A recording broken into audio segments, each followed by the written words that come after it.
Bhajpa washing machine जो सारे corrupt politicians के दाग चुटकियों में धो दे।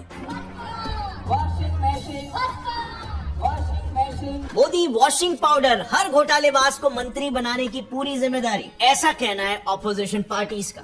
और मेरे हिसाब से तो बीजेपी ने उन्हें ये कहने के कई मौके भी दिए। सरकार आल्यानंतर अजित दादा चक्की पिसिंग पिसिंग पिसिंग एंड पिसिंग।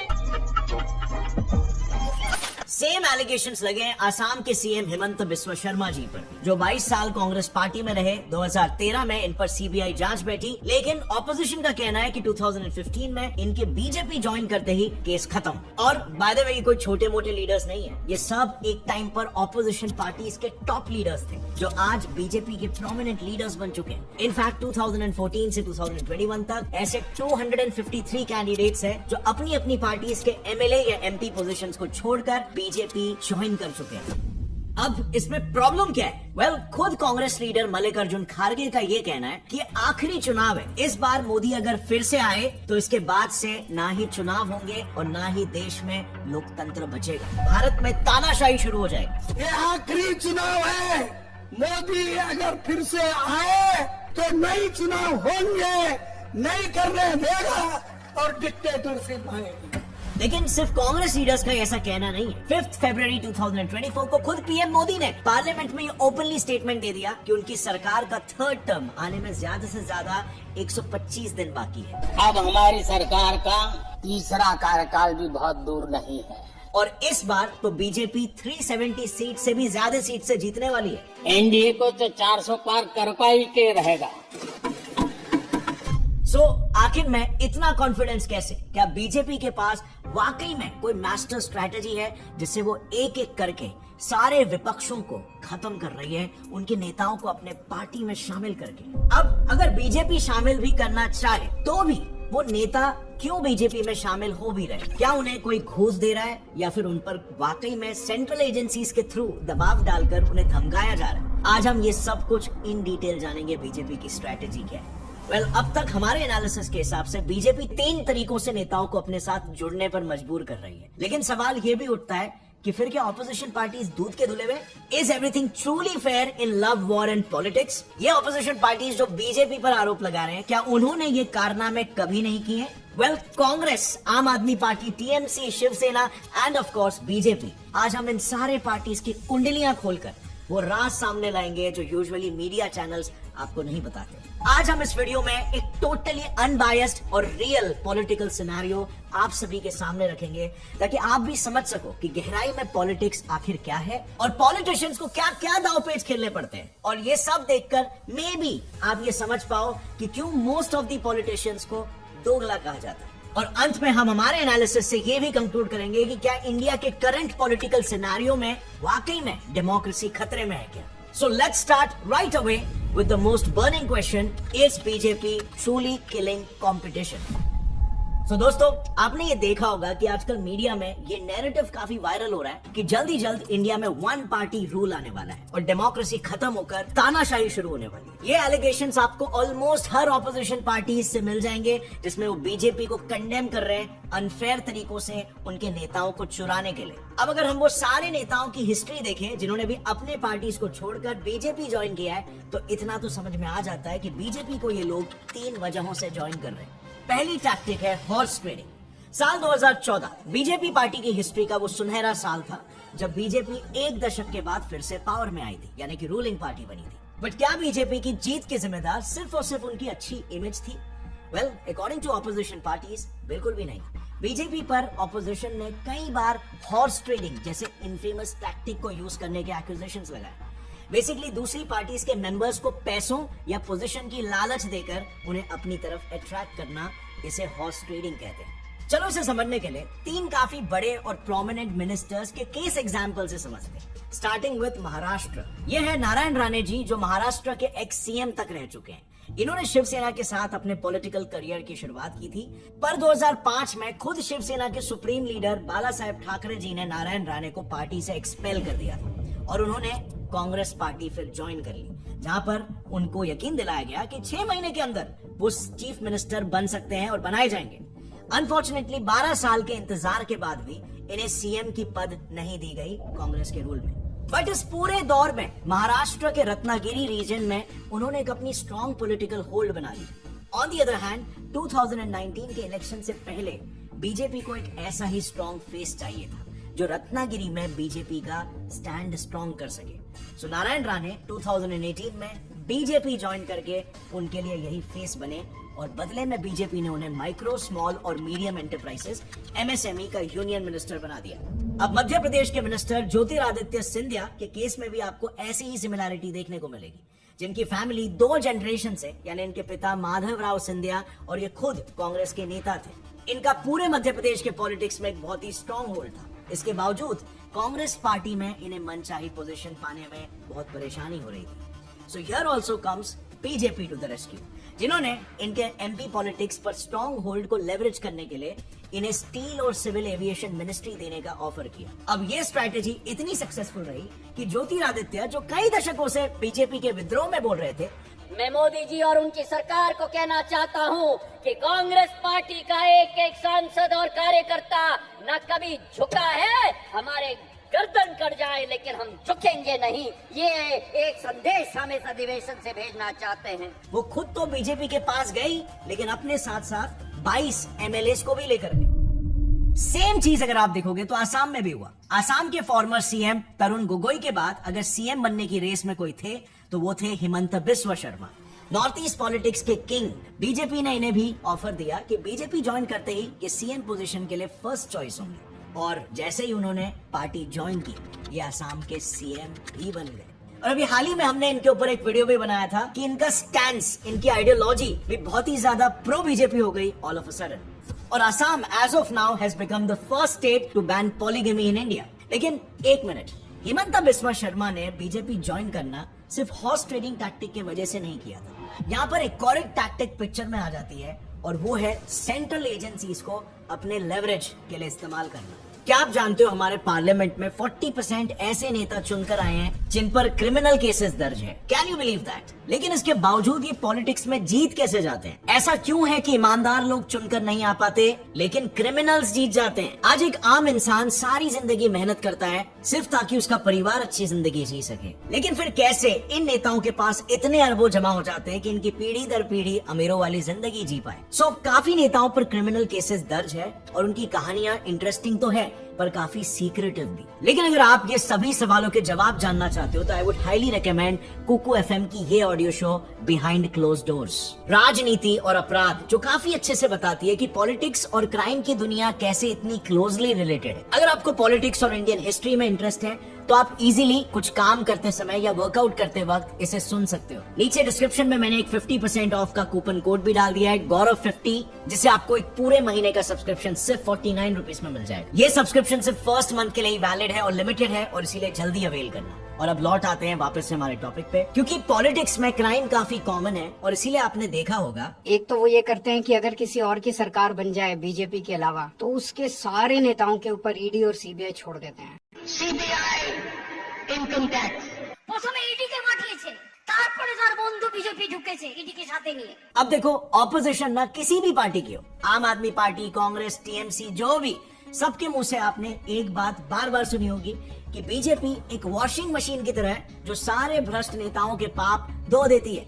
ऑपोजिशन क्या, मेन स्ट्रीम मीडिया में भी ये नैरेटिव काफी हद तक फैला हुआ है। The moment you switch over to the BJP, the cases against you get withdrawn. Whether it's Suvendu Adhikari, Himanta Biswa Sarma, Digambar Kamath, Pratap Sarnaik in Maharashtra. दूसरी पॉलिटिकल पार्टीज के टॉप लीडर्स जैसे Mamata Banerjee for example कुछ दिन पहले ही BJP पर इल्जाम लगाई थी कि वो ईडी को एक पॉलिटिकल वेपन की तरह इस्तेमाल कर रहे हैं। एंड कांग्रेस ने तो सीधे सीधे कह दिया था कि एजेंसीज और कुछ नहीं, बस बीजेपी का विपक्ष मिटाओ सेल है। अब ऐसा नैरेटिव भी इसीलिए बिल्ड हुआ क्योंकि काफी केसेस में ऐसे देखने को मिला है कि जिन भी लीडर्स पर CBI ईडी का केस था, जैसे ही उन्होंने बीजेपी ज्वाइन किया उनके केसेस स्लो हो गए और कुछ सालों में ऑलमोस्ट बंद।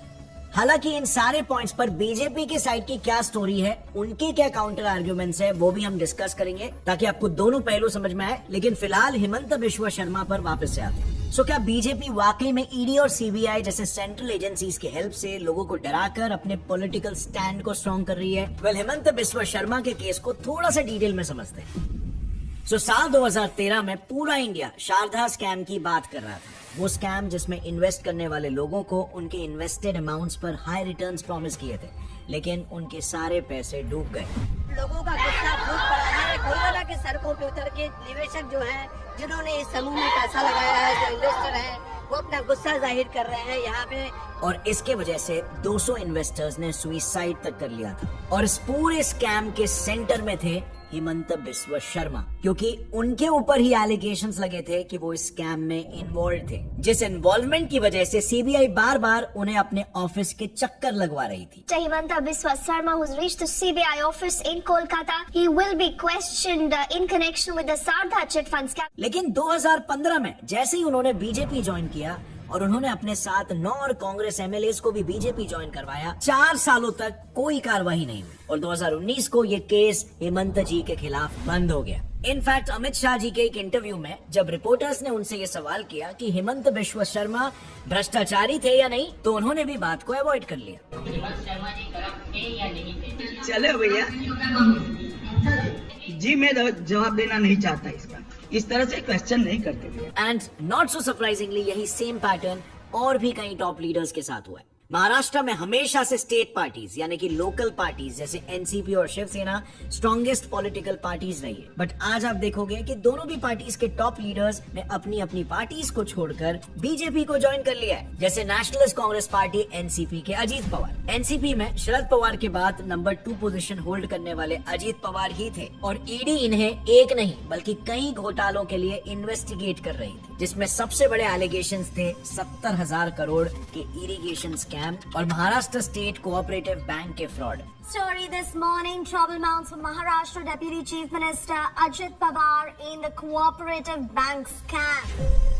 जिन केसेस को लेकर महाराष्ट्र के फॉर्मर सीएम देवेंद्र फडणवीस ने पब्लिकली ये स्टेटमेंट भी दिया था, जिसका ही ये मीम वायरल हो गया था। तर आमचं सरकार आल्यानंतर अजित दादा चक्की पिसिंग पिसिंग पिसिंग एंड पिसिंग। लेकिन 2 जुलाई 2023 को जैसे ही अजीत पवार ने महाराष्ट्र में बीजेपी और शिवसेना वाली गवर्नमेंट से हाथ मिलाया, वैसे ही तुरंत देवेंद्र फडणवीस जी ने सब कुछ भुलाकर उनके साथ डेप्यूटी सीएम की चेयर शेयर कर ली। और अगेन वही सेम चीज देखने मिली कि जनवरी 2024 में ईडी ने अजीत पवार को 25 साल पुराने केस से सिर्फ 6 महीनों में ही बरी कर दिया। शिवसेना के प्रताप सरनाईक के साथ तो कॉमेडी हो गया।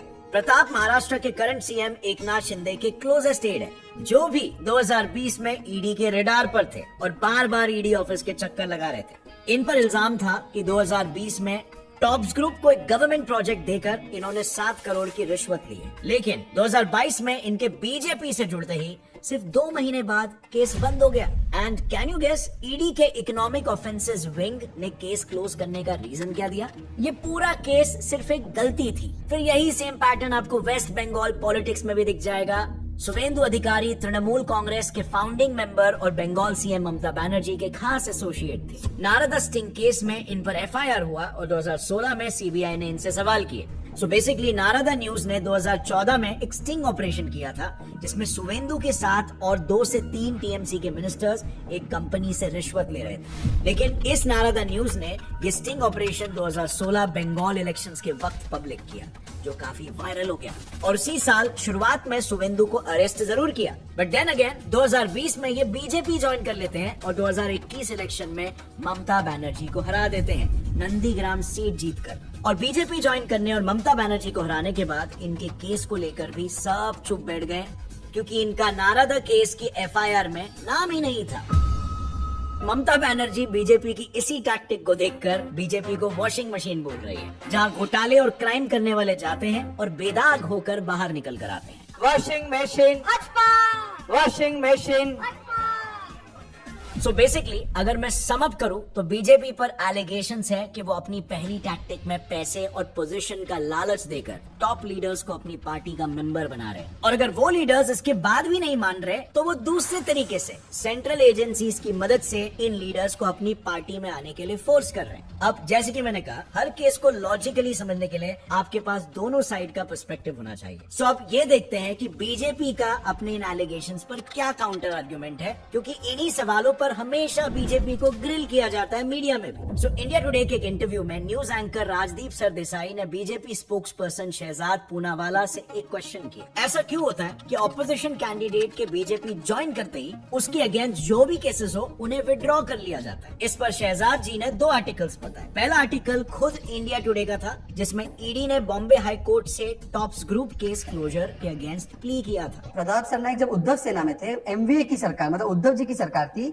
उनके ऊपर एक केस चल रहा था। उद्धव जी की सरकार ने मुंबई पुलिस के द्वारा ईओडब्ल्यू इकोनॉमिक ऑफेंसेस विंग से रिपोर्ट डलवाई कि इनका पूरा केस गलत है, इनके ऊपर कोई केस नहीं है। उनकी सरकार ईडी हाईकोर्ट के सामने खड़ी होकर कहती है कि उस समय जो पुलिस ने रिपोर्ट दी थी वो गलत है, प्रताप सरनाइक पर केस चलेगा। यही मोदी जी की गारंटी है। ED plea in Bombay high court against closure of Tops Group case by Mumbai police. यानी कि मुंबई पुलिस ने प्रताप सरनाइक का केस क्लोज किया था, ना कि ईडी ने, क्योंकि ईडी तो इस केस के क्लोज होने के अगेंस्ट थी। दूसरी रिपोर्ट थी हेमंत बिस्वा शर्मा की, जिन्होंने बीजेपी 2015 में ज्वाइन किया था, बट 2018 तक सीबीआई उनसे सवाल जवाब कर रही थी। Hemant Biswa Sharma, let me show you one more fact of Hemant Biswa Sharma here. Despite him joining the BJP, he was grilled by the CBI. और 2019 तक भी सीबीआई को इनके खिलाफ कोई पुख्ता सबूत नहीं मिले, और इसीलिए 2019 में सीबीआई ने ये कहा कि हेमंत जी के खिलाफ कोई सबूत नहीं मिले, बट वो केस अभी भी शुरू है। दूसरा काउंटर बीजेपी की तरफ से ये रहता है कि आपको ऐसे मल्टीपल लीडर्स मिलेंगे जो खुद बीजेपी से है, बट फिर भी उन पर ईडी से लेकर सीबीआई के केसेस है। लक्ष्मीकांत शर्मा मध्य प्रदेश के एजुकेशन मिनिस्टर थे, जिनके ऊपर एलिगेशंस है कि उन्होंने एजुकेशन डिपार्टमेंट में घोटाले किए, और 2013 में सीबीआई ने इन पर जांच शुरू कर दी थी, जब ऑलरेडी ये बीजेपी गवर्नमेंट के ही मिनिस्टर थे। फिर बीजेपी एमएलए मोहित काम्बोज, इनके खिलाफ 2020 में सीबीआई ने 67 करोड़ के बैंक फ्रॉड का केस फाइल किया था। सूरत के farmer BJP vice president PVS Sharma,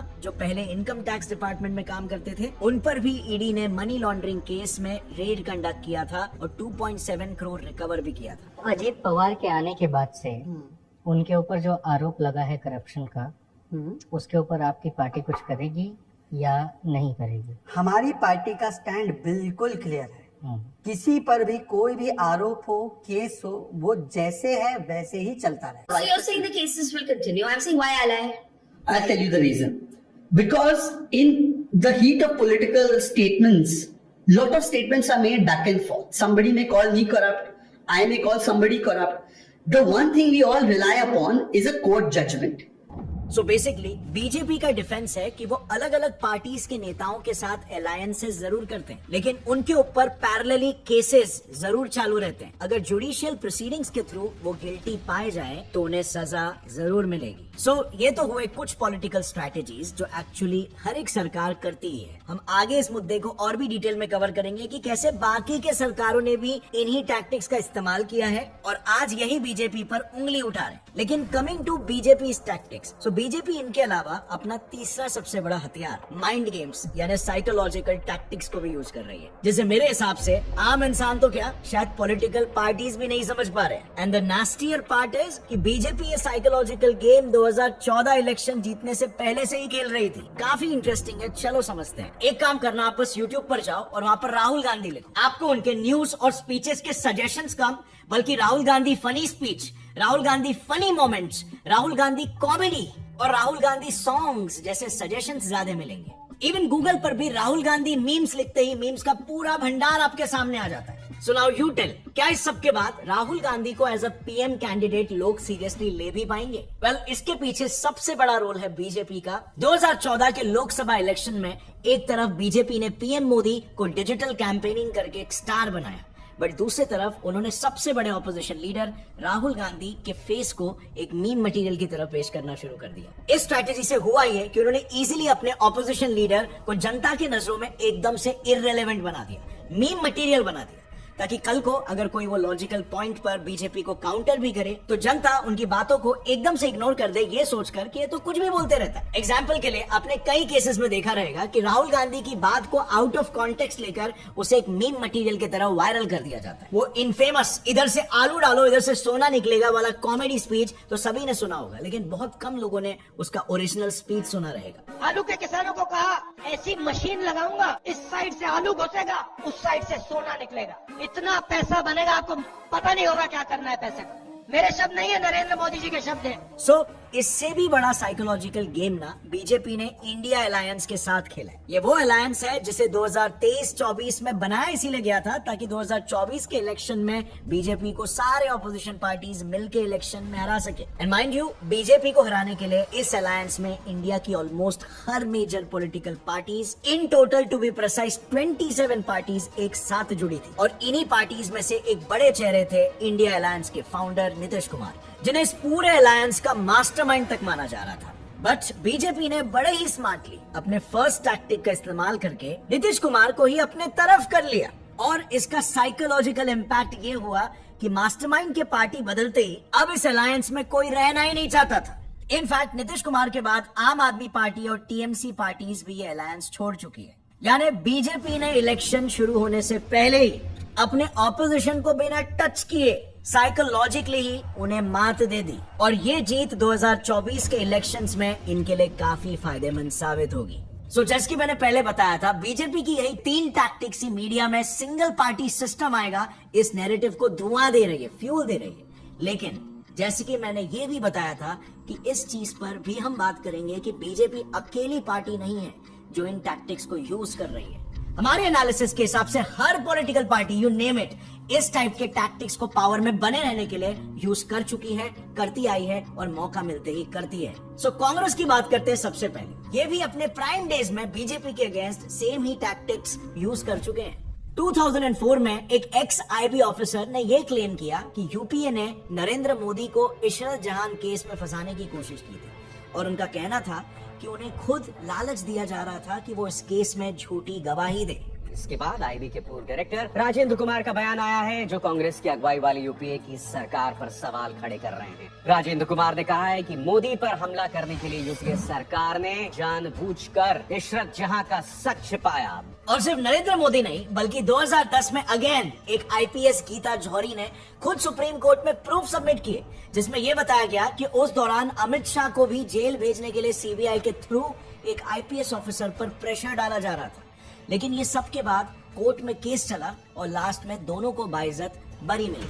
और कांग्रेस ने सिर्फ बीजेपी पर ही ये टैक्टिक्स इस्तेमाल नहीं किए। एक टाइम ऐसा भी था कि जब ऑपोजिशन सीबीआई को कांग्रेस ब्यूरो ऑफ इन्वेस्टिगेशन बुलाने लगी थी। यूपीए की गवर्नमेंट के दौरान ही आज कांग्रेस की क्लोज एलाय बनने वाली ममता बनर्जी ने एक टाइम पर कांग्रेस को उनके अगेंस्ट सीबीआई को यूज करने का आरोप लगाया था, क्योंकि ममता जी के हिसाब से कांग्रेस सीपीआईएम पार्टी के साथ मिलके उनकी सरकार गिराना चाहती थी। और अगर बात करें ममता बनर्जी की, तो उनका भी बिल्कुल सेम हिसाब है। उन्होंने बंगाल की पुलिस को वहां के ऑपोजिशन लीडर शुवेंदु अधिकारी को अरेस्ट करवा के जेल भेजा, जब शुवेंदु ममता के टीएमसी पार्टी के खिलाफ प्रोटेस्ट लीड कर रहे थे। अब ऐसे ही सेम केसेस दिल्ली में भी आपको देखने मिल जाएंगे, जब आम आदमी पार्टी ने उनके खिलाफ सबसे ज्यादा वोकल, उनके सबसे बड़े क्रिटिक ऑपोजिशन के यानी कि बीजेपी के लीडर तजिंदर बग्गा को पंजाब पुलिस से अरेस्ट करवाया था। और महाराष्ट्र में भी जब ऑपोजिशन पार्टी की एमवीए यानी महाविकास अघाड़ी गवर्नमेंट थी, तब उन्होंने भी बीजेपी लीडर देवेंद्र फडणवीस का पुलिस के थ्रू फोन टैप करवाया और उन पर केस फाइल किया। और ये सब कोई आज के पॉलिटिक्स की बात नहीं है, हमारे पास प्रूफ्स है कि ये हिस्टोरिकली होते आए। इंडियन पॉलिटिक्स में पावर का मिसयूज तो भारत के आजाद होने के सिर्फ 4 साल बाद ही शुरू हो गया था, जब 1951 में भारत के पहले प्रधानमंत्री जवाहरलाल नेहरू ने पंजाब में रूल कर रही गोपी चंद भार्गव की गवर्नमेंट को बर्खास्त कर दिया था। और वो भी सिर्फ इसीलिए क्योंकि नेहरू जी की गोपी चंद जी से बनती नहीं थी। And the most shocking thing, Gopi Chand Bhargava उन्हीं के पार्टी यानी कि कांग्रेस के ही मेंबर थे। एंड अगेन यही सेम चीज 1959 में केरला में रूल कर रही सीपीआई गवर्नमेंट के साथ भी हुआ था। पर इस बार स्टेट की गवर्नमेंट को गिराने का मास्टरमाइंड और कोई नहीं बल्कि न्यूली कांग्रेस पार्टी ज्वाइन करने वाली इंदिरा गांधी थी। अब जब बिना पावर में आई इन्होंने केरला की गवर्नमेंट को ही डिसमिस कर दिया, आप मानोगे नहीं, पावर में आते ही इंदिरा गांधी जी ने सबसे पहले अपने ऑपोजिशन बाबू भाई पटेल लेड गुजरात गवर्नमेंट को गिरा दिया। और फिर आंध्र प्रदेश के सीएम एनटी रामाराव जो यूएस अपना इलाज करने गए थे, उनकी सरकार भी गिरा दी। बेसिकली जब वो पावर में आई तब उस समय गुजरात और तमिलनाडु जैसे बड़े स्टेट्स में कांग्रेस गवर्नमेंट पावर में नहीं थी, और इसीलिए उन्होंने कांग्रेस को उन स्टेट्स में भी पावर में लाने के लिए सेंटर की पावर को यूज करके गवर्नमेंट को रिप्लेस किया। बेसिकली इंदिरा जी ने इन स्टेट्स में प्रेसिडेंशियल रूल लगाए थे, जिससे स्टेट गवर्नमेंट के सारे पावर्स सेंट्रल गवर्नमेंट के पास चले गए, यानी वर्चुअली वहां पर बिल्कुल इंदिरा गांधी जी का ही रूल शुरू हो गया। और आप मानोगे नहीं, 1977 में ही उन्होंने एक दिन में 9 स्टेट्स में एक साथ प्रेसिडेंशियल रूल लगाया था। सिंपली उनकी यही स्ट्रैटेजी थी कि जिन स्टेट्स में कांग्रेस इलेक्शन जीत कर नहीं आती है, उन स्टेट्स में प्रेसिडेंशियल रूल लगाओ, वहां फिर से इलेक्शन कराओ और वहां पर कांग्रेस को वापस से जिता दो। और ऐसे करके in total 39 times state government को डिसमिस किया गया, जो आज तक का हाईएस्ट रिकॉर्ड है। और अगर पूरे कांग्रेस रूलिंग टाइम को देखें तो 90 टाइम्स प्रेसिडेंशियल रूल इंपोज किया गया है। जैसे आपने देखा, ये हर पॉलिटिकल पार्टी कर चुकी है और जब भी वो पावर में आते हैं करती है। ये अनफॉर्चुनेटली हमारे देश की पॉलिटिकल सिस्टम की एक रीत रही है। जैसे हर सिस्टम के लिमिटेशंस होते हैं, ये हमारे पॉलिटिकल सिस्टम के भी लिमिटेशंस हैं। और जैसे हर सिस्टम हैक किया जा सकता है या चीट कोड्स यूज किए जा सकते हैं, सेम लिमिटेशंस इस सिस्टम में भी है। और अगर कॉम्पिटिटर्स करते हैं तो आपको भी करना पड़ेगा, अगर आपको इसी सिस्टम में सरवाइव करना है तो। लेकिन हम वोटर्स के पर्सपेक्टिव से शायद हम जितना सोचते हैं कि हमारे पास पावर है सही पार्टी चुनने की, जनता जनार्दन है, पर ये पूरी तरह से सच बिल्कुल नहीं। ज्यादा फर्क नहीं पड़ता कि हम किस भी पार्टी को वोट करें, क्योंकि अंत में तो पब्लिक मैंडेट चला जाता है कचरे के डब्बे में। जिस पार्टी को जैसी सरकार बनानी है, अंत में वो वैसी ही सरकार बनाती है। क्या ये जनता के नजरिए से वाकई में डेमोक्रेसी है भी? अब गाइस, यहाँ पर मैं अपने पर्सनल ओपिनियन या एनालिसिस की बात करूं तो मेरे हिसाब से बीजेपी को जो सबसे बड़ा एडवांटेज है ना, वो उनकी टॉप लीडरशिप का है। बीजेपी के जो 4-5 टॉप लीडर्स हैं, उनका चरित्र और उनका पास्ट एकदम क्लियर होने की वजह से वो इन टैक्टिक्स और स्ट्रैटेजीज को अपने ऑपोजिशंस पर बखूबी यूज कर पाते हैं, जो कि आज के टाइम पे कोई दूसरी ऑपोजिशन पार्टी चाह कर भी नहीं कर सकती। और यहाँ पर बीजेपी के पर्सपेक्टिव से देखें तो बिल्कुल ये हो सकता है कि उनके पास इंडिया के पॉलिटिकल सिस्टम को बदलने का एक विजन है, और बदलने का रास्ता कीचड़ के थ्रू ही जाता है। क्योंकि देखो, पॉलिटिक्स में नए लीडर्स इतना जल्दी क्रिएट नहीं होते, और जो पुराने लीडर्स है उनके पास ही सारा रीजनल इन्फ्लुएंस है। तो अगर आपको देश भर में विकास कराना है तो आपको उन्हीं लीडर्स को टैप करना होगा। उसके बिना ये कम समय में कर पाना शायद पॉसिबल भी नहीं है। आई थिंक यहाँ पर एज एन अवेक सिटीजन हमें इस चीज पे नजर डालनी चाहिए और इस चीज को फॉलो थ्रू करना चाहिए कि लीडर्स जिन्हें बीजेपी वाले अपनी टीम में ले रहे हैं, वो क्या बीजेपी में आकर करप्शन केसेस में इन्वॉल्व हो रहे हैं, या फिर उन राज्यों में वाकई में डेवलपमेंट हो रहा है और सारे परफॉर्मेंस इंडिकेटर्स में वो एक्सेल कर रहे हैं। और अगर ऐसा आगे चलते हुए आपको होते हुए नजर आता है तो या हम कह सकते हैं कि ये बीजेपी का ही विजन था एक बेहतर भारत बनाने का। आपकी इसमें क्या राय है, नीचे कमेंट्स में मेरे साथ शेयर करना, बिकॉज हम इस चीज को जरा भी हल्के में नहीं ले सकते कि बीजेपी के टॉप लीडर्स का चरित्र एकदम क्लीन रहा है, at least when it comes to corruption या पर्सनल फायदा। This is Indian politics as of today in a nutshell, और वक्त ही बताएगा आगे किस तरीके से इवॉल्व होता है।